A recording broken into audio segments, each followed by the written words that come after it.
Hey everyone, you're looking at a new game here.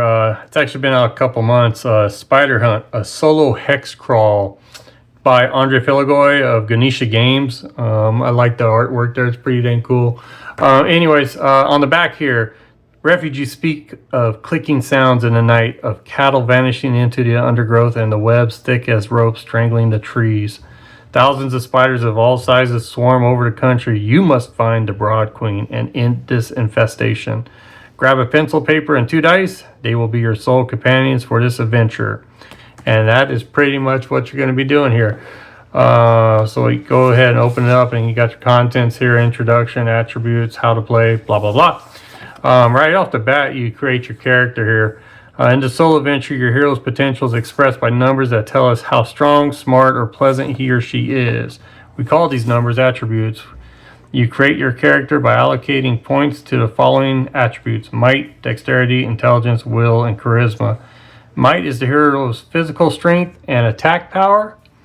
Dexterity, the hero's agility and defense ability. So right off the bat, you're going to be rolling for offense. It's going to be your might. Defense is going to be your dexterity. Hero's reasoning ability and senses is the intelligence. Will is the hero's ability to resist temptations, fear, and magic. Charisma, the hero's ability to influence others. Each attribute starts from a basic value of 4. Alrighty, real quick, in the back here has a hex map here, and you start right in the middle. And then there's your character sheet. Now I've gone ahead and printed one out right here that we will use. So let's go ahead and start filling this out. Yeah, it says here the basic value for each attribute only goes from might, dexterity, intelligence, will, charisma. It has luck here, but it doesn't show it on here, so it must be something separate. You get a minimum of 4, and you're allowed 15 additional points to allocate. You may allocate 0 points to an attribute. If you wish, you may not allocate more than 6 points. So maximum 6 points. So like for might, 4 plus 6 is 10, which I think I'm going to do that. But so I got 15 points. I'm going to put 15 right here. And yeah, I'm doing it. Subtract 6 there. We're down to 9. So might is going to be 10. And dexterity is your defense too. I could go OP, I guess. I don't know. I mean, I don't know if that's OP or not. I never played this game before. This is the first time doing it. So let's see. So 4. I got 9 points left. And charisma is the hero's ability to influence others. Will, the hero's ability to resist temptations, fear, and magic. You know what? All right, we're going to do this. Dexterity, we're going to go... I'm probably going to regret this. See, 4. Let's put 5 there, so we'll be at 9. So that puts me at 4 points left. Intelligence, the hero's reasoning ability and senses. We'll put that at 6. So I used another 2 there. So I'm down to only 2 left. And I'm going to do... Oh, which one? Hero's ability to resist temptation. Yeah, let's do that. So charisma, we're just not going to be too friendly, I guess. So you know what? We'll just do 5. We'll do 1 apiece. So at 5. So there we go. We got might at 10, dexterity at 9, intelligence at 6, and will 5, charisma 5. Luck must be something different here. So, alrighty, that's what we got right now. Nice. Okay, hit points is 20 plus might and will. So 20 plus 10 is 30 plus... Oh, your will is 5. Okay, I may have screwed myself here. So we're at 35. Go ahead and put that there. I'm going to go ahead and redo this in a little bit here. Alright, so we're at 35 hit points. That might work out. You know, like I said, I'm going in this blindfolded here. Like I said, I never played this. So, but alrighty, now we go off to the skills. Oh, neat. If might and will increase during the game, your maximum hit points will change accordingly. You will collect items that may give you various bonuses during the game. Okay, cool. You will also gain resources called experience points, gold pieces, and luck. You will have a chance to spend these resources during the game. Gold pieces. This is a measure of the coins or the value of treasure found by your hero. Okay, la la la la. You have a minimal funds right now. You start the game with 2d6 gold pieces. So we end up with 5 plus 5. We end up with 10. At least we're in the double figure, so we got something. Alrighty. Experience points are a measure of how much you learn during your adventures. You spend XPs to increase your attributes. Also, we can use our XPs to increase these dudes. Cool. To learn special skills during play. The cost of an attribute in experience points is equal to 5 times its new value. Oh, so it's going to be 5 experience plus what? Is that what they're talking about? Yep, for example, to go from intelligence 6 to a 7 will cost you 7 times 5, 35 XPs. Okay, so it looks like we're going to do some serious work. Here's the luck. Yeah, I don't have the whole thing here. This is a measure of how much you can push your luck in tough moments. You spend luck to increase an attribute temporarily. In other words, you get a temporary bonus increase the chance of succeeding a roll. For example, have a will of 8 and spend 2 luck points. You roll against a will of 10. The bonus applies to a single roll. Okay, how do you get your luck points? Once used, luck points are lost. No matter how many you spend, a roll of 12 is always a failure. Oh, okay. You start the game with a number of luck points equal to half your charisma rounded down. Oh. Alrighty, so half of the charisma is 5 is 2.5 rounded down. We only have 2 luck points. Okay. If I went ahead of this, I would have probably increased my charisma up a little bit. For example, you have a charisma 7. You start the game with 3. Yeah, because half of 7 is 3.5. Down is 3. Got it. Alrighty, moving on. And now it tells you how to play. So it's in this adventure, you'll generate a map with procedural hexcrawl system. Okay, so it means you're going to be moving 1 hex and you're probably going to be rolling. Means that you create the game world through a procedure. Yep. The procedure is always the same. Do this, then do that, etc. Blah, blah, blah. But the game is a little different every time you play because the map and content of the hexes are randomly determined by dice roll. Okay. Alrighty, so you got it. So you're going to move and then you're going to roll dice and it tells you what kind of terrain. I'm kind of playing a game similar to that with Escape from Planet X. So start on a copy of blank hex sheet I showed at the back of the book. So, okay, moving through explored hexes. When you move through a hex you already explored, you do not roll for this terrain type or content again. Okay, and it does not magically reset. Very similar to Escape from Planet X. So that'll be pretty easy here.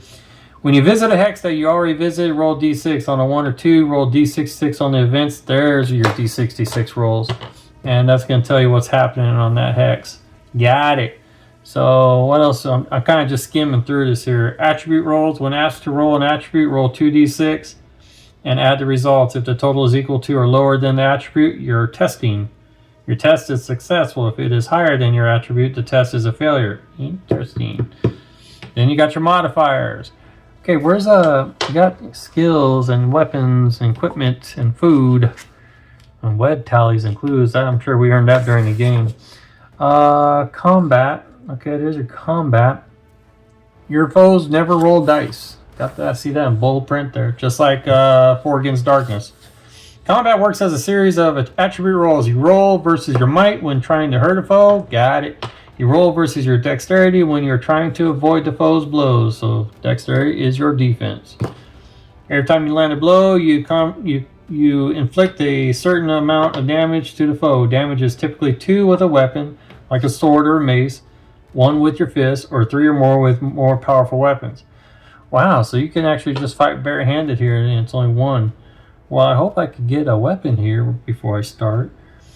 Likewise, your foes will do a damage number showing how many hit points they inflict on you when you fail your dexterity. Got it. Who goes first? Normally you act first unless your foes surprise you. Okay, like a wandering monster. Got it. Combat against groups of foes. Groups of foes are treated as a single entity. Ah, cool.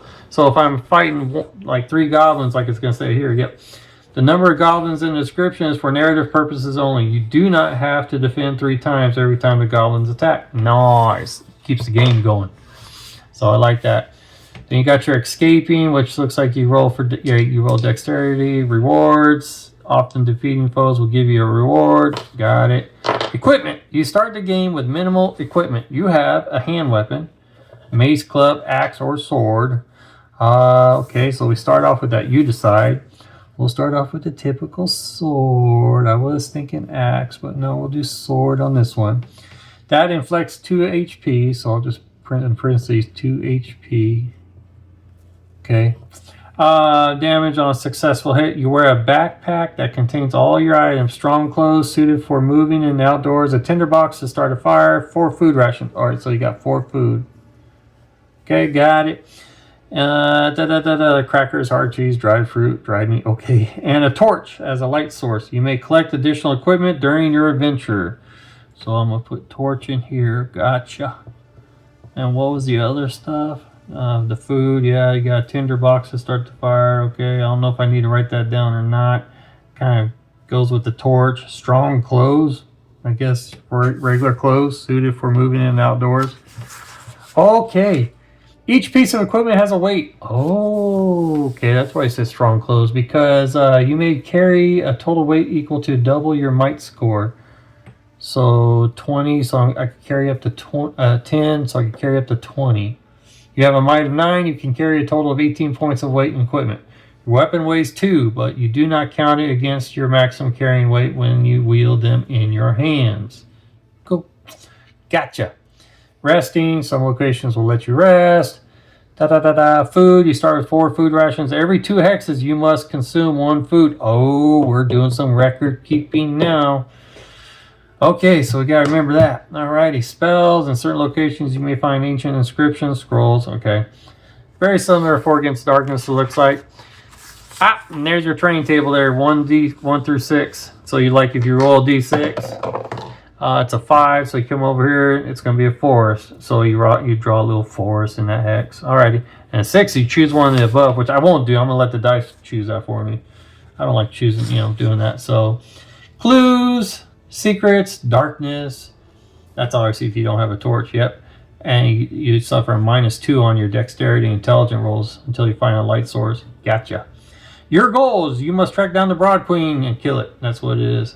She is hiding deep within the infestation. Every time you defeat a spider-type enemy, mark a web tally. Once you have 6 web tallies, ding, ding, ding. Right there, I just marked it up. Right here, web tallies. The next swamp or forest hex you enter automatically contains the Broad Queen's lair. Nice. Should you explore all the hexes without finding the queen, you will automatically find her in the last hex. Gotcha. Dude, that'd be a long game. No matter its type. If your character has already played other books in the series and has gained 100 plus XP, dang, or has at least 2 magic items, increase the number of web tallies required to 7. Okay, so we gotta get 6 web tallies, and then we find the Broad Queen in a swamp or forest. Gotcha. And then we already did that. So, alrighty, I think we're ready to play the game here. Thanks for joining in on the Spider Hunt Solo Hexcrawl character creation. The next video we will get into the adventure. So I figured this was probably about 13-15 minutes long, so I didn't want to bore you with all this stuff. So looking forward to this. This looks really cool. Yeah, you go in here and yep, and then you start rolling your tables just like 4 Against Darkness. You roll D6 for unusual wares table, hill counters. So each hex. So if you roll a forest, you have a separate encounter for the forest, same for the hill, swamp, plains. Yep, pretty cool. Events encounter, that's going to be your D66 roll. Yes, sirree. So, and then what else we got here? Just flying through this a little bit. Curse table. Cuz, that's been cuz. It's been cuz. It's cuz. So, and then you go on with your D66 roll and that. Minor events, it's a D66. Wow, man, we got some loaded stuff in here, man. So, boy, man, Andre, you kind of went to town on this. Bestiary, the arachnids. These are going to be your spiders right here that you possibly roll against or come across. Random treasure table, yay! And yep, and what is it? It's a D66 roll for your treasure table. Wow. Junk and oddities table. Jeez Louise. And then you got your secrets. That's just like 4 Against Darkness. You earn clues. You use your clues, I bet, to expose secrets. And then there's the end there. This has a hex there for you. I got big old hex booklet that I'm gonna use here, and there's your character sheet that I printed out right there. So looks like it's gonna be pretty dang fun. So I'm looking forward to playing this game. Again, Spider Hunt, a Solo Hexcrawl. You can get it on Amazon. I believe it's like $9 to $10 or whatever.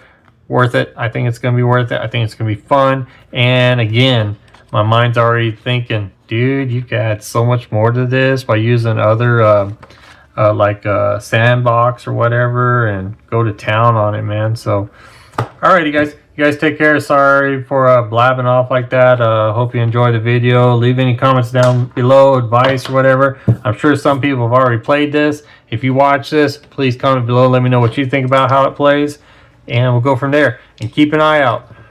I gotta name this dude, and we'll see how we do. I'll talk to you guys later on. Bye-bye.